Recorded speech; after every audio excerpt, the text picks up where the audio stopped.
Bugun biz qattiq diskning qanday xizmat qilganligini va qattiq diskning zodi qayerning yaxshi ekanligini tadqiq qilib boqaylik. Necha yil ilgari mutlaq ko'p sonli kishilarning ishlatgan mexanikalik qattiq diski edi. Qattiq holatga qattiq diska yana hashamatli ham oz uchraydigan mahsulot edi.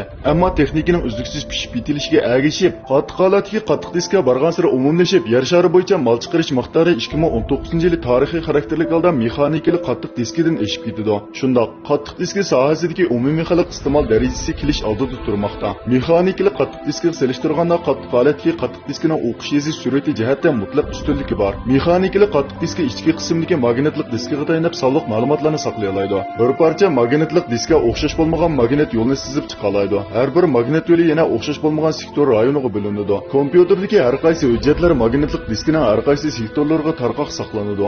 Ammo sonliq ma'lumotlarni o'qish yozishda yuqori tarafdagi magnetlik diskidagi faqat 3 nanometrlik keladigan magnetlik bosh ma'lum bir hujjatni o'qimoqchi bo'lganda, bu magnetlik bosh elektr mashinasini harakatlantirishi bilan oldi bilan mas magnet yo'liga tiziladi. Magnetlik diska mas sektorga yetkazilganda ondan o'qig'ili bo'ladi. Bu jarayonda odatda 10 necha millisekund kechikish bo'ladi. Qattiq holatdagi qattiq diskida hech qanday yetkazishcha mexanik qurilma mavjud bo'lmaydi. Xizmat vaqtida sonliq ma'lumot ulash ig'zi orqali asosiy kontrolga kirib bartaraf qilgandan keyin ondan farqroq o'zaki taqsimlanib, mayli yezish yoki o'qish bo'lsin, saqlash bo'lsin, hammasi sop elektronlik tok yo'li shaklda amalga oshadi. Asosan kechikish bo'lmaydi. Dal mushu sababdan qattiq holatdagi qattiq diskining o'qish yozish sur'ati mexanikalik qattiq diskidan 10 nasl tez bo'ladi. Eng bevosita ortiqchiligi dal ishlatilishi bo'lib, mexanikalik qattiq diskini koni kompyuterda ichish uchun necha 10 sekund hatto minutga taqab vaqt ketadi. Qattiq holatdagi qattiq diskini ishlatish uchun odatda faqat bir necha sekundlik ketadi. Qattiq holatdagi qattiq diska garchi tez bo'lsa-mu, lekin iste'mol bozoriga yangi kirgandagi bahosimi odamni cho'chitadi.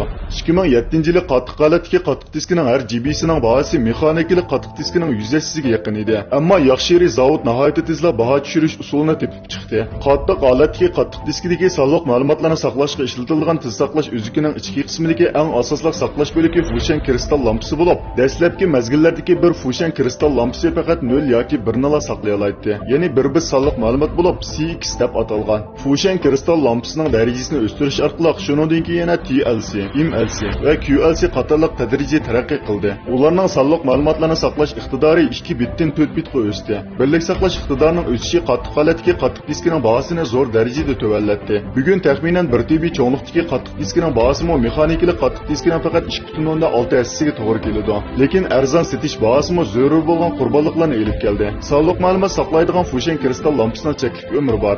Odatda SLC taxminan 100 ming qatim o'chirgandan keyin unumini yo'qotadi. TRC, MLC va QLClarning ichki qurilmasi texnik inchiki bo'lg'achqa, surtib yozishning yuqorichaki ko'rsatkich darajasi bo'yicha to'vallaydi. Qattiq holatdagi qattiq diskining o'chirish yozish qatim soniga diqqat qilish deganlik, butun diska to'liq yozilsa bir qatim hisoblanadi. Yerimini yozish bir qatim hisoblanmaydi. Sonliq ma'lumotlarni o'qib chiqish umriga ta'sir yetkazmasa, qatim soni hisoblanmaydi. Umridan boshqa qattiq holatdagi qattiq diska yana boshqa raqobatlarga duch keladi. Bir yaltiroq o'zak odatda bir qancha rayon bo'lagi bo'yicha tizilgan bo'lib, sonliq ma'lumotlarni saqlashga ishlatiladi. Ularning o'chirish surtish qatim soni ayrim hisoblanadi. Ba'zi rayon bo'laklarini ko'p o'zgartganda, ularning o'chirish surtish yuqori chekini muddatdan burun nachar bo'lakka aylantirib, qattiq diskini saqlash miqdori va aylanish sur'atini tuvallatishi mumkin. Shuning uchun qattiq holatdagi qattiq diska xo'rashni tamponlashtirish texnikasi orqali qutqizishga ehtiyojli bo'ladi. Eng oddiysi harakat holatidagi tamponlikdir. Biz sonliq ma'lumotlarni o'chirib yozish to'g'ri kelganda asosli kontrollovich oldi bilan eshib qolgan surtib yozish qatim soni bir qadar ko'p bo'lgan yosh rayon bo'laklarini tanlaydi. U kon rayon bo'laklarini ishlatmaydi. Texmo murakkab bo'lgan tinch holatdagi tamponlik bo'lsa, asosli kontrol qiluvchi uzun mezgil ishlatmaydigan sovuq sonliq ma'lumotlarni oldi bilan yosh rayon bo'laklaridan kon rayon bo'laklariga yetkazib beradi. Bunday bo'lganda yosh rayon bo'laklaridan yangi sonliq ma'lumotlarni surtishga bo'shliq ajratib, har qaysi rayon bo'laklarining umrini tamponlashtirg'ili bo'ladi. Bu texnikalarning qo'shilishi bilan siz qattiq holatdagi qattiq diskining umri masalasidan butunlay ansirmasangiz bo'ladi. Qattiq holatdagi qattiq diski setib olganda zavod eskartgan umumiy kirgizish miqdorini tekshirgil bo'ladi. Shundoq bo'lgan 11 TB'lik qattiq holatdagi qattiq diskini misol olsak, buning umumiy kirgizish miqdori 600 TB ga yetadi. Ya'ni butun diskiga 1 TB sonliq ma'lumotni yozib, ham qayta o'chirish 600 qatim takrorlanganda qattiq holatdagi qattiq diska unumini yo'qotadi. Kundalik turmushda ishlatganda siz har kuni qattiq diskiga 3 xil jami 200 GB cho'ng tipdagi o'yinni qachlab yuvarsangizmi, sizning qattiq diskingizni 8 yil 5 oy ishlatgili bo'ladi.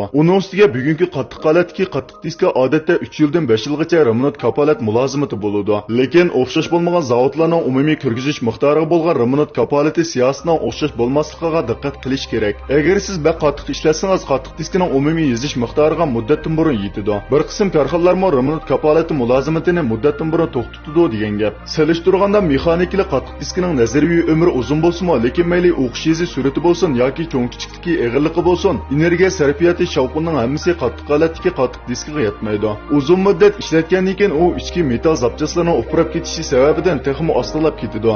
Eng muhimi mexanikali qattiq diskida magnetlik bash bilan magnetlik diski orasidagi nanometr darajasidagi alliqmi sonliq ma'lumotlarga har qanday yoshirin xavf elib kelishi mumkin. Tushib ketish, so'qilishning hammasi ichidagi murakkab nozik metal zapchaslarni buzib o'tishi mumkin. Bu selishtirma tajribada siz mexanikali qattiq diskining silkinish sababidan xizmatdan to'xtaydiganligini ko'ra olasiz. Ammo qattiq holatdagi qattiq diska yana ravon harakatlanadi. Nihoyatda yuqori tavrinish chastotasi ostida yana qattiq diskingizdagi bir umrlik qon teringizni qo'g'day oladi. Bugungi mazmunlar musha yerda oyoqlashdi. Yoqtirgan bo'lsangiz bizni qo'llash yuzidan 1 sekund vaqtingizni chiqarib eng ostidagi xanzuchi e'lonni chekib o'ting. O'zingiz qiziqadigan temalarni inkas ro'yinda qoldirishni unutmang. Biz kelarki sonda tayyorlaymiz.